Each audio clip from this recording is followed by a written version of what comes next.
You're listening to TFM. Want to join in the conversation and share your thoughts on this episode? Join the Babel Conference, our listeners' discussion group on Facebook. Just type BABEL into the Facebook search field, and we'll look forward to seeing you there.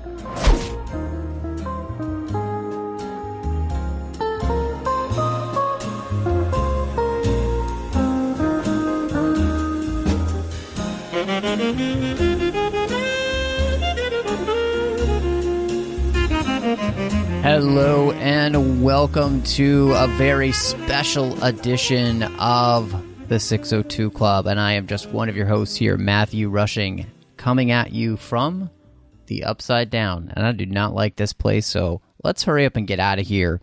With me, as always, Christy Morris. To make this the most metal podcast ever. Oh, it's absolutely going to be that. So, well, I'm excited because we are here to talk about the second part of Season 4 that came out here for Stranger Things, and not the finale of the series, just the ramp up now to Season 5. So, before we get there, just a huge thank you to all you that are listening. We really appreciate it.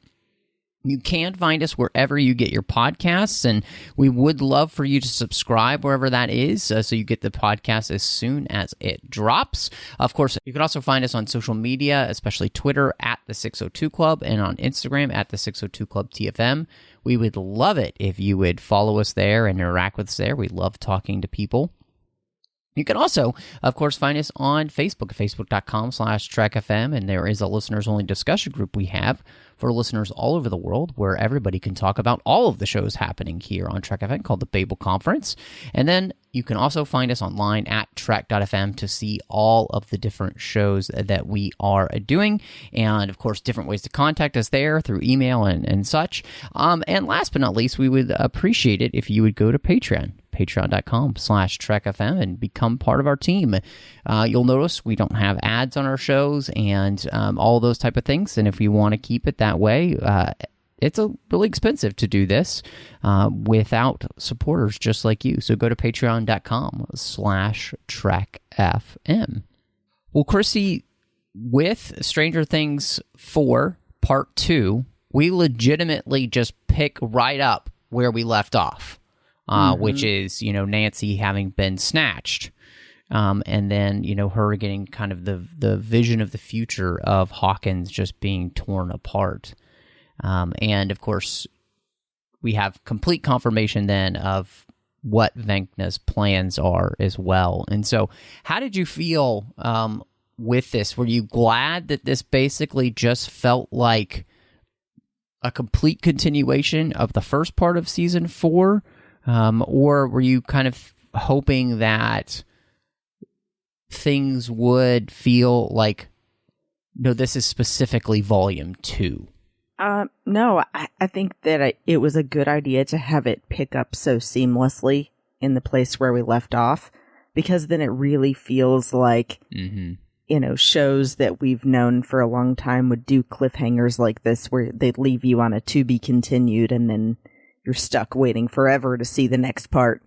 I think that it was a good way to play it. And, initially as well, you're not sure until you get to the end of the 7th episode that there's going to be a part 2. Unless you had seen the announcement or anything of the date of part 2 coming out. So it is a cool way to keep people eating out of the palm of your hand. Yeah, I thought that it felt right in the sense that this is really one season. It really has just been split up, and it was done in 2 parts. And I think in many of the ways to kind of combat some of the things that we talked about that Netflix itself has struggled with its shows. And by putting it into 2 parts, but only about a month apart, from each other, you were able to kind of have people be able to be talking about part 1 and be ready for part 2 together more seamlessly than you had been before with their shows. And of course, I mean, Season 5 will not be coming out, of course, until I believe 2023. And so, we have plenty of time, not quite as long as we did the last time. Let's hope there are no, major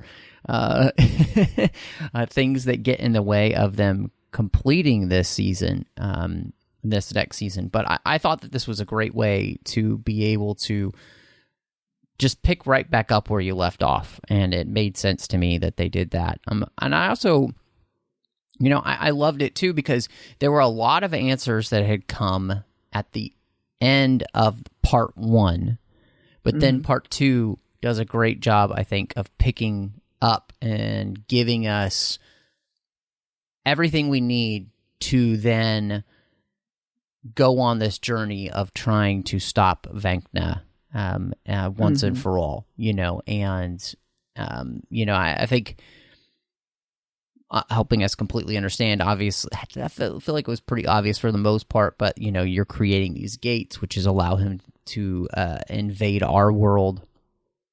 And I think setting us on this track of, then Max coming up with this plan of how to stop him, which I think is, for me, that part was kind of terrifying because we've seen this villain to be quite a bit stronger and different and more devious than all of the other villains that we've seen so far, and kind of learning that he's the one who has really been in control of all of them. They made that idea of her kind of offering herself as the sacrificial lamb.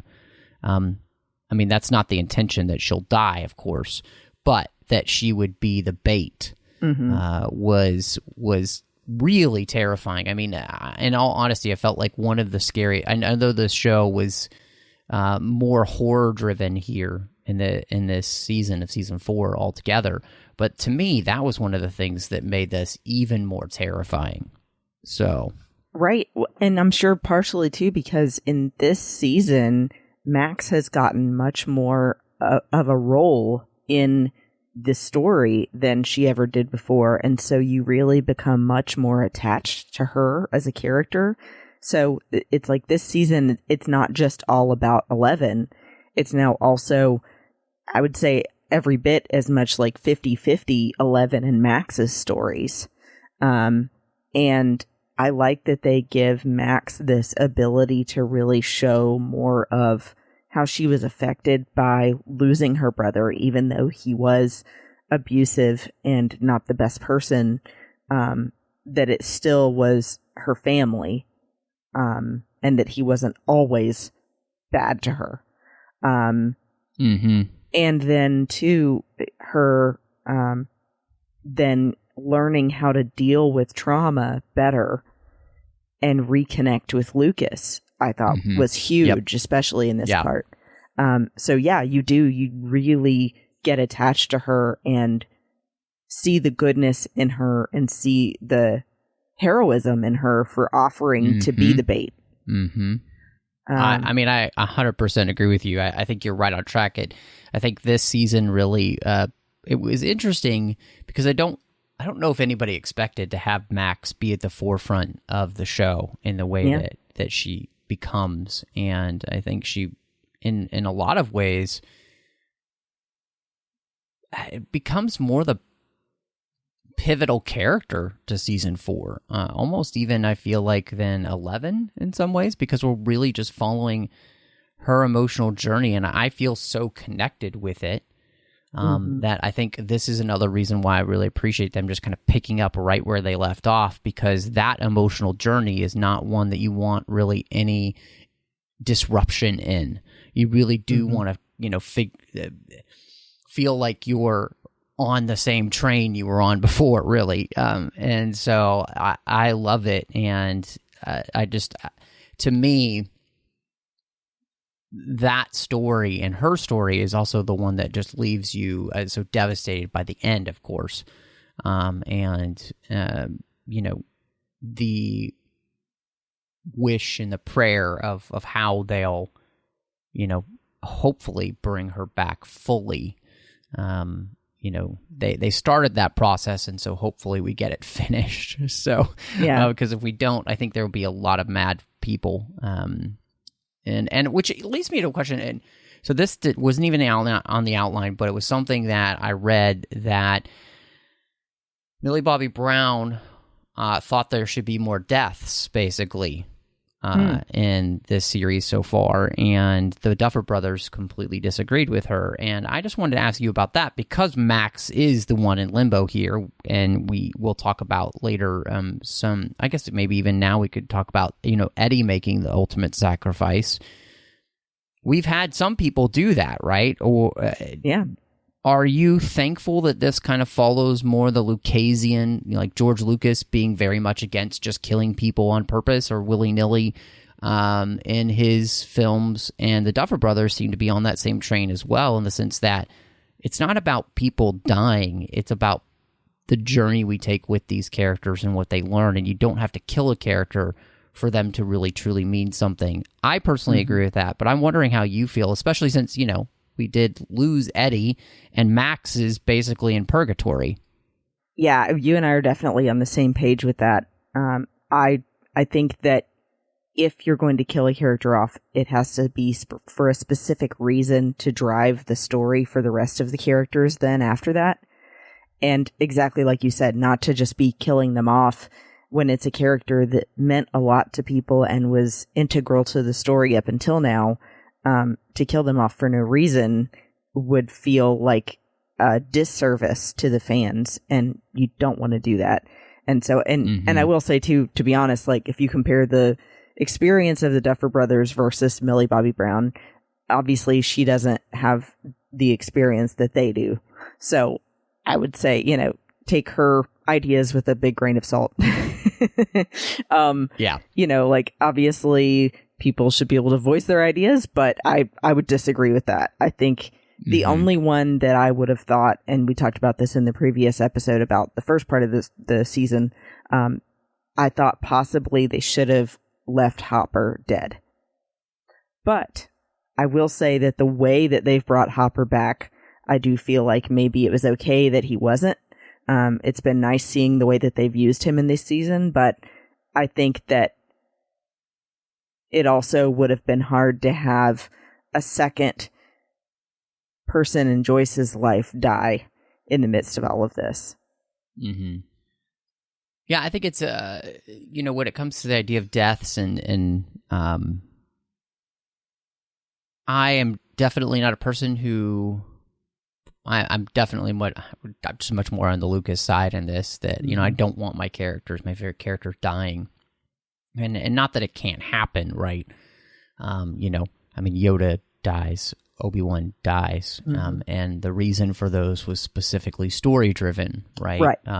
And so, and I think, you kind of get that here with, Eddie's sacrifice, this being story-driven. It's about kind of bringing that character to conclusion in the sense that, he finally gets to do something that feels worthy for him, that he finally gets to live up to this potential that he's never really been able to live up to, in the sense that he's not been able to get through school. He still hasn't finished high school.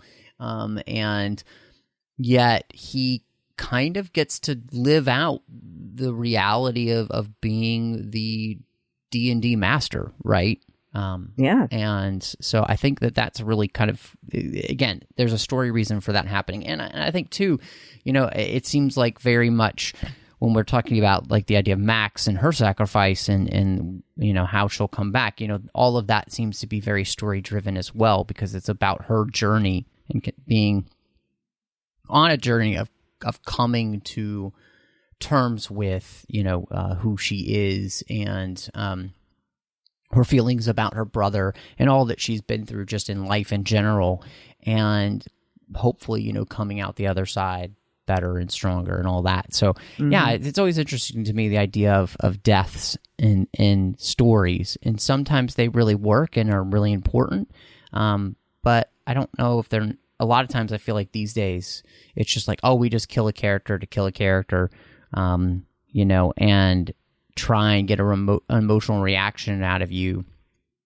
And so a lot of times I feel like it's false just because, you know, you haven't spent enough time with that character to even really care, you know? And so, which is where, again, I think like this season specifically with Max, it was like somebody stuck a knife in your heart and then twisted it, you know, the thought that she might be gone for good. Oh, yeah. Because this season was so much about, like, I think you kind of falling in love with that character. So, and one more thing I just wanted to add to that conversation as well about character deaths. You have to also think about what kind of story you're trying to tell. You know, there's stories like Game of Thrones where the whole thing is about subverting your expectations from the very beginning. You fall in love with Ned Stark, and then they're like, oh, no, he's not the focus of the story. He's dying. Forget about him. And then, you know, it's like every character you then have a favorite of gets killed off over and over again in Game of Thrones, because that's the whole point. They're trying to say that it's all a game to them. It's all about greed and power and things like that, and that there is no great hero in that story. They're all shades of gray. Whereas this story is not like that, you know? And so I think you then can't treat your characters that way. That's an absolutely great point, you know? And, you know, I think that's definitely the Martin way of telling a story, you know, is to kind of make you love a character and then kill them. But that doesn't necessarily work, and you're 100% right, for every story. And so, you know, here, I think because this story is so rooted in the 80s and the 80s sensibilities, I think that more lends itself to being a place to there not being a lot of unnecessary deaths or people just dying all over the place, because that's not how 80s films were, right? You know, most of the time people lived. You know, I think the Star Wars films are the perfect example of that. The Indiana Jones films, perfect example of that. And so I think that being where this, you know, series is rooted, I think that makes more sense. And so, well, another thing that obviously, you know, the first episode here really focuses on Papa and 11. And we get, I think, even more nuance to the character of Papa and their relationship. But I was really struck by how much this feels like The Empire Strikes Back. If Yoda had tried to force Luke to stay instead of allowing him to just leave, right? Because he does think she needs more training. And then, of course, you know, he dies in the end, saving her life. And so how did you feel about, I guess, that kind of resolution to that story and the way it ends, where, you know, it almost felt like they had made him a slightly more virtuous character when they gave more explanation to him, and here I felt like this leaves him ambiguous again. Yeah, I think the entire time they're pulling you back and forth to thinking for a minute from his behavior, oh, maybe he does have her best interest at heart. You know, he thinks she needs to become stronger before she's ready to face Vecna and try to fix this problem, because he thinks she's the only one who can. But then there are things that he does as well where, you know, she finds out that he has taken the other scientist hostage. And then when she's not complying, injects her against her will to sedate her. You know, and so then there's these things that make you feel more ambiguous about him again. Like possibly he is not a virtuous character and only has his own interests at heart.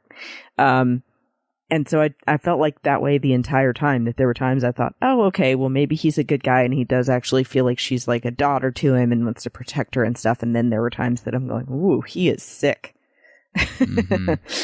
And I like that they show that gray area as well about what even he and 11 think of each other when he's dying. And he says, I need you to understand. And she just doesn't say anything. except goodbye, Papa. Yeah. And so it's like, it breaks your heart, but then you also get why she feels that way and is not going to give him that one last piece of gratification. Yeah. No, I 100% agree with you on that. I think it is a really interesting thing to have their relationship be one that does end kind of ambiguously.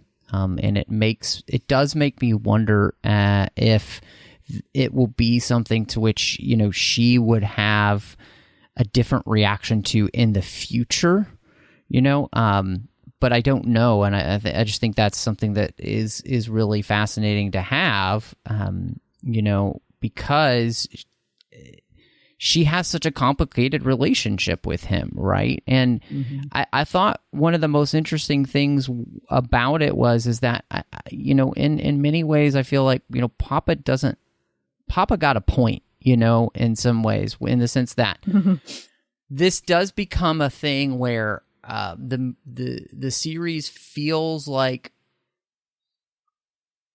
to me, very much like Empire Strikes Back and Return of the Jedi, but if you knew you were going to make a sequel to that, because, what she does seems to have defeated Vecna, and then at the same time, no, he's not gone. And that creates that really interesting conundrum, right? Of, if she had stayed and would that have changed things? We don't know, right? Because that's not how the story goes. But I just think it makes for a really interesting question of and it makes it a lot more ambiguous in the sense of like, is Papa really wrong in wanting her to train more so that she is as strong and as fully ready as she possibly can be, and right now she's just not, and so I don't know, that to me that was fascinating. So oh, definitely. I mean, I think that the only thing that's missing on his side though was he's thinking 11 alone is the only one capable of stopping Vecna, or Henry, aka Henry, aka number one. Whoever it is, yes. But he is not giving her friends and family any credit at all, or contemplating the rogue nature that they are willing to go to band together and defeat something. So he could be wrong. It may not just be 11 on her own needing to be powerful enough. It could be that they end up defeating him together the way that they've been doing. No, that's an excellent point. And I think that's something that is just so, it's one of those things where, again, you're playing with the tropes of the Star Wars trilogy in the sense of, Yoda and Obi-Wan do feel very much in line with one another, that there's no hope for Anakin Skywalker. And yet, what we see is that Luke has another way, right? And with that, him making the choice that he does creates just a different opportunity for the story to turn out in a way that those two didn't expect. And I think that is kind of where this story obviously brings itself, in that we don't know yet, because we actually, again, we're in this place where we did The Empire Strikes Back and The Return of the Jedi, but we already know we're making another one. And so, which, we'll talk about, I think I'll probably talk about a little bit later, but how that, plays into everything, and how necessarily I feel, I guess, about the idea of whether or not we needed another season. So, but But yeah, I loved the idea of digging further into their relationship and creating this kind of, again, ambiguity at the end. Did you also like the name of the training facility? Nina? That was pretty funny. So yeah, I love that they had that kind of stuff. I think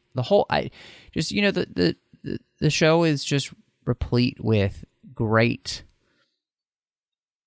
ideas. I think that's the thing that I was talking to a friend of ours, John Mills, just about this. And, one of the things is, Stranger Things, it always challenges you in the sense that, like, how are they going to follow that up? And then they do.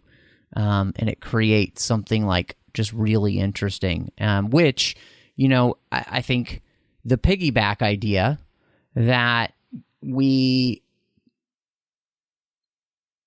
are going to have Max be able to fight Vecna in her mind, but 11 is going to piggyback with her in the void so that she can help Max find a safe place to stay away from Vecna while the rest of them try and conquer Vecna in the Upside Down, which was pretty cool. And I thought was a really great way of utilizing a lot of the things that they have kind of built in the other seasons, and then they just start using them all in ways that you might not have thought of before. Right.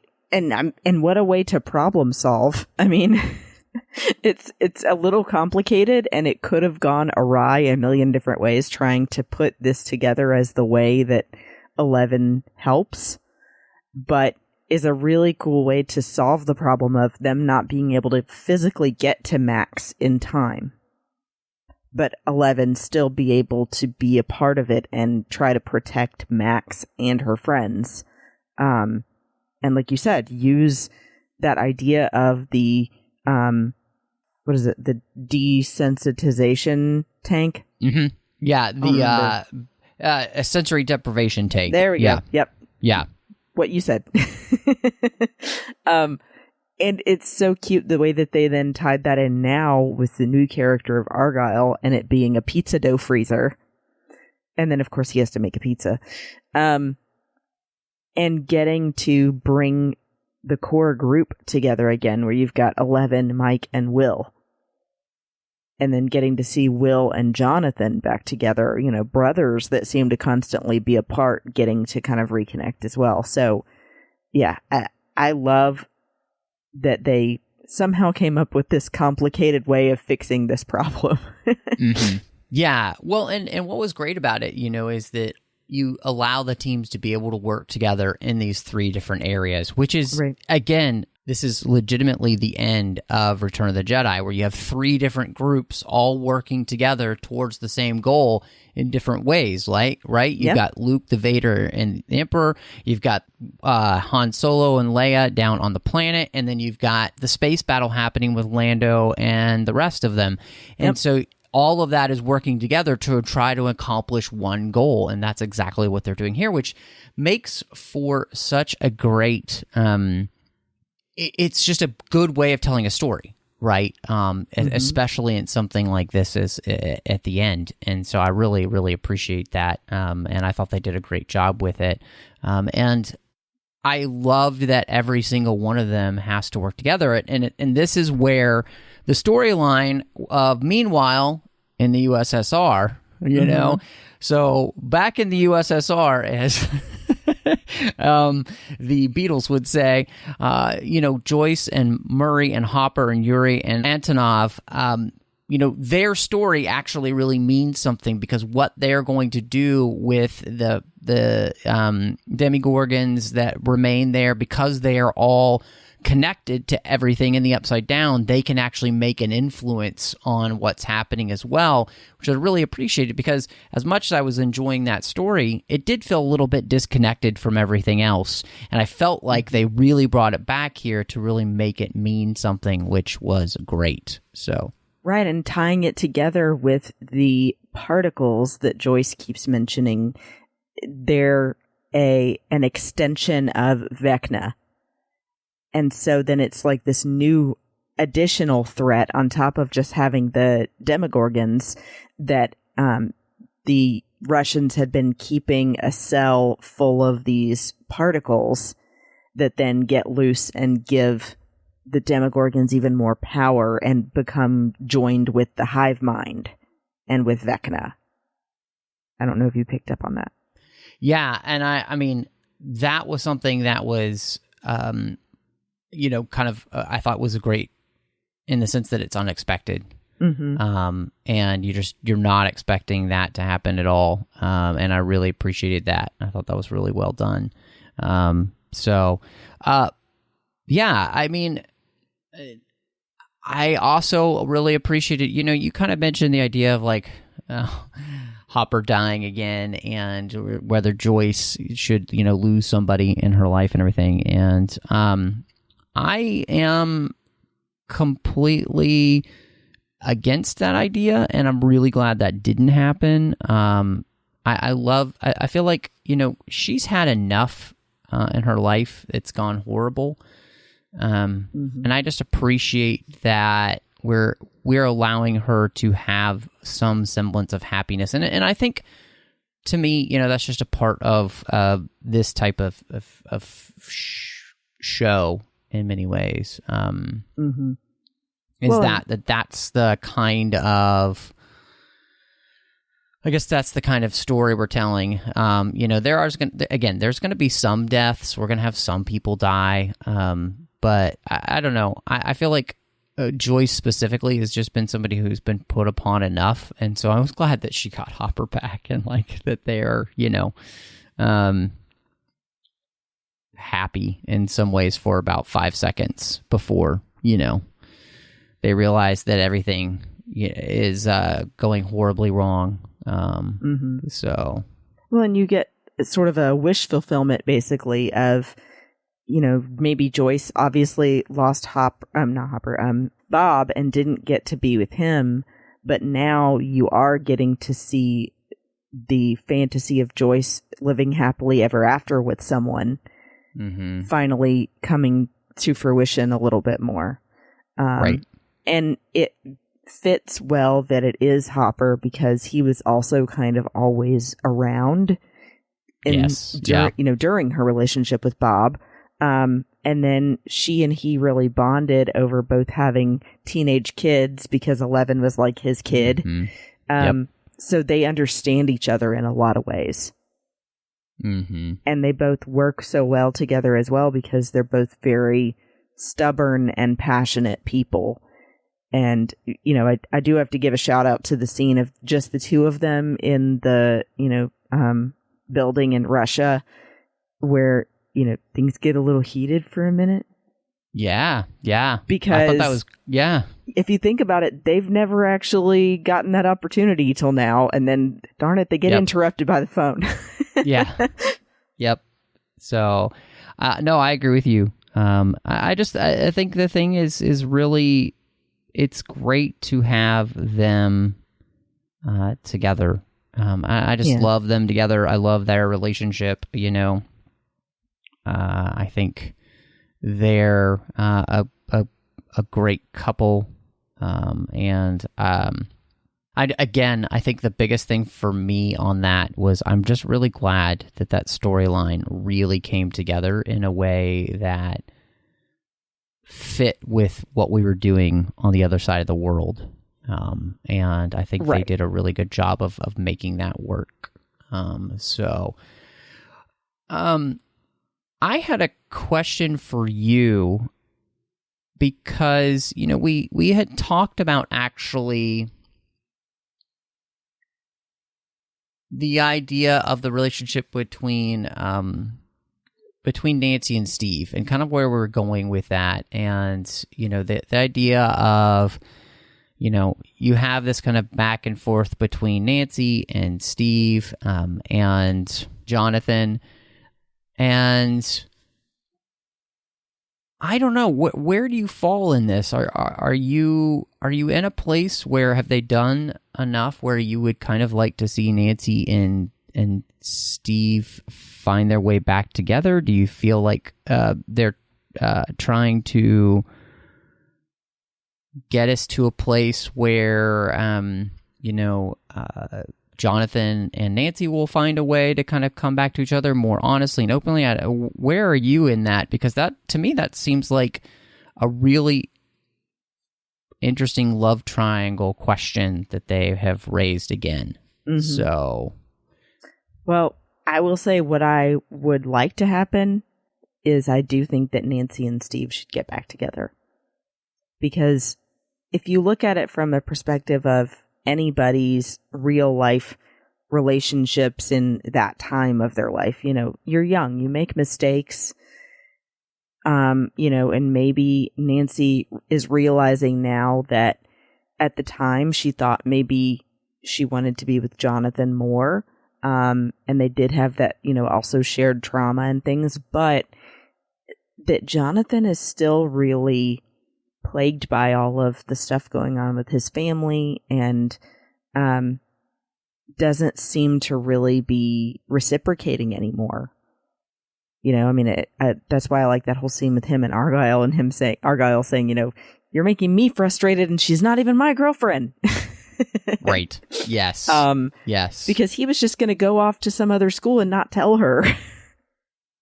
So I feel like now Steve has matured more and really found a best friend in Robin and been able to help her through things. And now he knows how to be a better person in a relationship than he would have before. Yeah. Like he's making, marriage proposal basically to Nancy saying, I dreamed about having 6 little Harringtons and driving in an RV across the country and stuff. And she's like, wow, that sounds nice. And then later he's like, and you were the mom. Mm-hmm. Yeah, I mean, I'm right there with you. What's really interesting is that, when we started the show, and the relationship between, Steve and Nancy, we had this thing where Steve was kind of the child in the relationship, and Nancy was actually more adult. And what we came to, and what we've come, and then because of that, she actually gravitated towards Jonathan, who had been much more of the adult, right? Right. And I think the thing that is really interesting is that throughout all of this, we've kind of, and I think it makes sense because Jonathan in many ways has he's spent his life having to be an adult and never actually been able to be a child. And he has now kind of, because his mom had been in a more good place, he's kind of used this to revert back to basically being a teenager in every sense of the word. And whereas Steve has really kind of leaned into learning to become more of an adult, even against his better nature, or his baser nature, I should say. He, like you said, he's become somebody who has been more caring of other people. He doesn't lean in. He doesn't care anymore about being cool. He doesn't care anymore about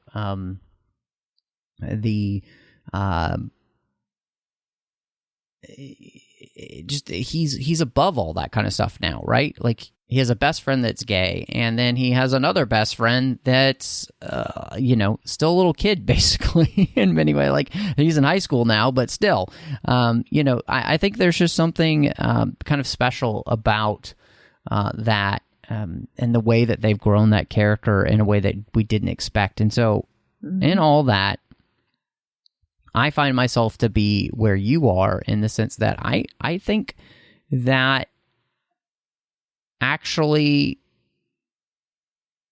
Steve and Nancy are the better couple together. I just think he's what, like, she deserves better. And what's interesting is I wouldn't have thought that, I think, previously. I think the other thing about this is that the character of Nancy really grew this year. Oh, yeah. And became a character to which I actually liked more. She'd kind of become a character to which I didn't love. And now I actually like her quite a bit. I think she's really come into her own as well. And so I thought that was great. And was just nice to see. And so one last question before we kind of like talk about there being another season and everything. Mm-hmm. How did you feel about the story with, the basketball team and, their kind of role in this? And then, of course, the idea of, Lucas figuring out, no, he doesn't want to be the cool kid. Did that pay off for you enough that their story, like the addition of their story, was worth it?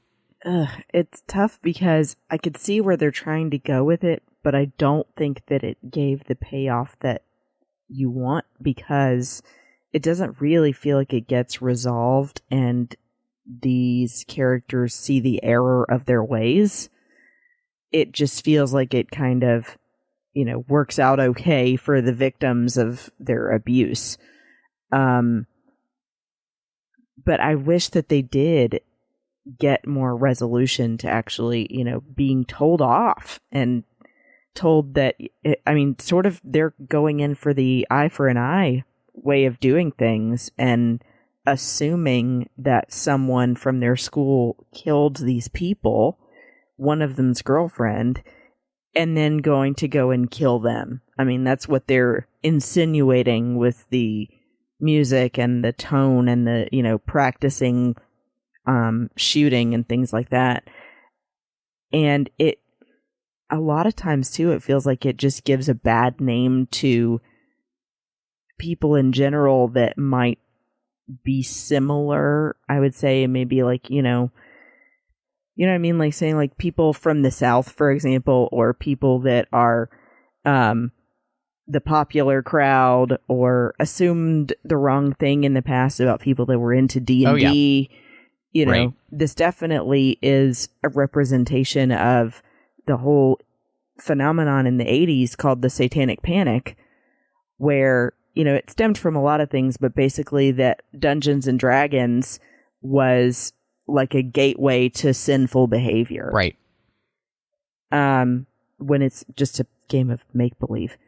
But there's always going to be people on the religious side that feel that that is indulging in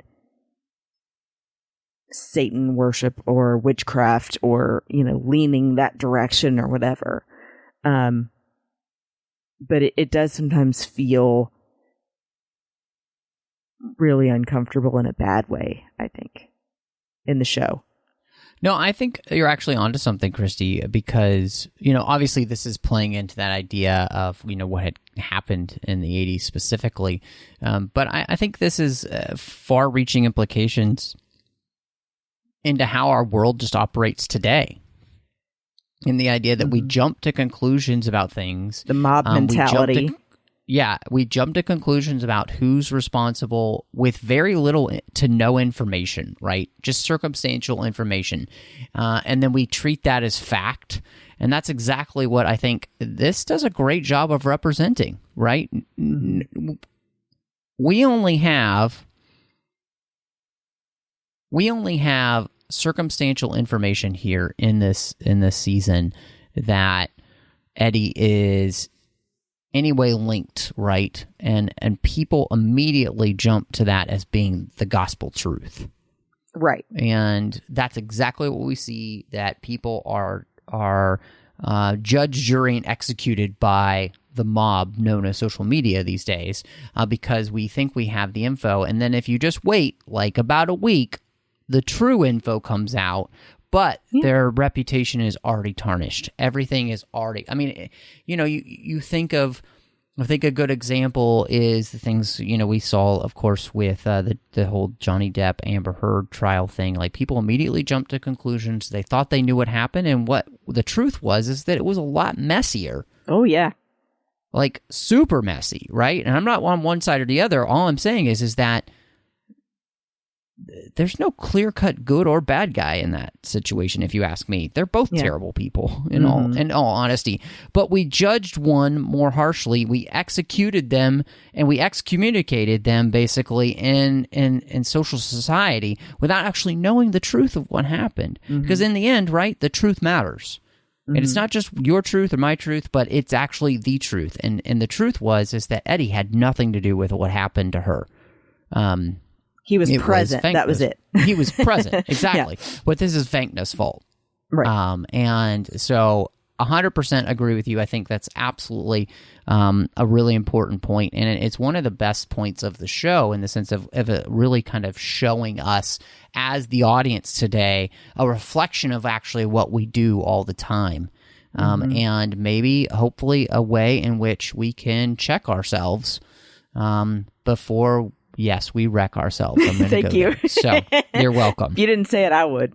So, exactly. And then I just want to add to that because I was waiting for the moment to bring this up, but I think the best scene of part 2 altogether total was the most metal concert ever.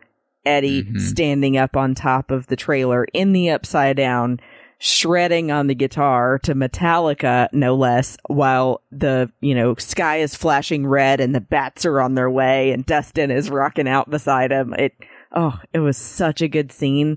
And I've seen that now in tons of different t-shirt prints and I want them all. And I downloaded that song. It was great.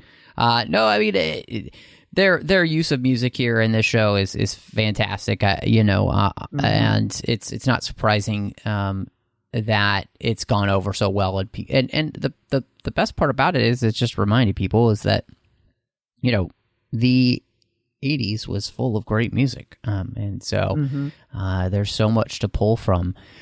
One last question I had for you was. I personally wasn't aware. Apparently, I live under a rock, which it's really nice in here. It's good because it's warm. It's been hot recently here, and so anyway, and under my rock, I did not realize that we were going to be getting another season of this show. So when we got to the end of this, I was like, there's a what?" So I was just completely shocked and thrown for a loop, and so. I want to ask you, do you feel like this would have been better ended here? In the sense that there is a way you make this the final season. Max is fine because she's brought back to life and those kind of things. Or are you glad that we're, going to get one more season of the show? Well, I was apparently under another rock in a different location because I didn't know either till we got to the end of this part 2. But it was a great surprise. I will say, in terms of story, I always wonder if they're going to be able to do it justice if they do another season. And so far, they've exceeded my expectations every time that they've done another season. So there's that hesitance there where I'm like, I don't think you need it. If they had ended this one a little differently and had the Upside Down become closed. But then again, there's plenty of things show-wise or movie-wise where they leave it open-ended like this, and you're just left to come up with your own interpretation of how it ends. Yeah. I agree with you on that. Yeah. That it's like you're not sure if you want another season. Yeah. But you also love Stranger Things and you want more. So the place that I'm in is that I'm going to reference the sequel trilogy again, but this, like, you had the perfect way to end this and it be done and it be really rewarding. And yet we're going to continue. So I'm just hoping that the ideas that they have are better than that, because this really did have the place where you could have had the perfect ending. Yeah. But we're not going to do that perfect ending. And so let's just hope there is a perfect ending to this, because it does feel a little bit like, we're pushing the boundaries, and that every time you continue with another season, there's always a bigger risk that you're taking that it could kind of mess up what you had. Mm-hmm. And so seeing the place where this could have been kind of a perfect ending, it sounds as though the Duffer Brothers know exactly where the show ends. And so season 5 is about them kind of filling that in to get there. Mm-hmm. They've said that they know that, which is really good. I'm really glad that they know that. And so that gives me hope then. But I'm not going to lie and say that I'm not trepidatious about whether or not this was the best call. Yeah. Yeah. In the end, I'm really interested for you. Where did you end up with your rating then for part 2 of Stranger Things 4? So I'm going to give it 4.5 out of 5 X-shaped guitars, because it just had so much amazing content in this second part of season 4. I think, there are a couple of minor things that I would have changed to make it perfect. So I'm not giving it a full 5, but I really thoroughly enjoyed the fun parts. Felt like the story was done justice with handling things like the Hopper and Joyce storyline and things like that. And then really giving Max so much to do, like we said.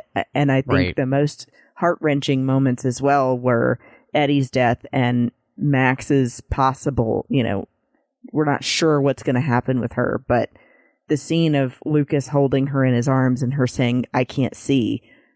Oh my gosh, ripped my heart out. But then you want things like that in a show to make you care. So I was thoroughly impressed, and I hope that season 5 does this justice. What about you? Very thankful that this season continued what they had started in part 1.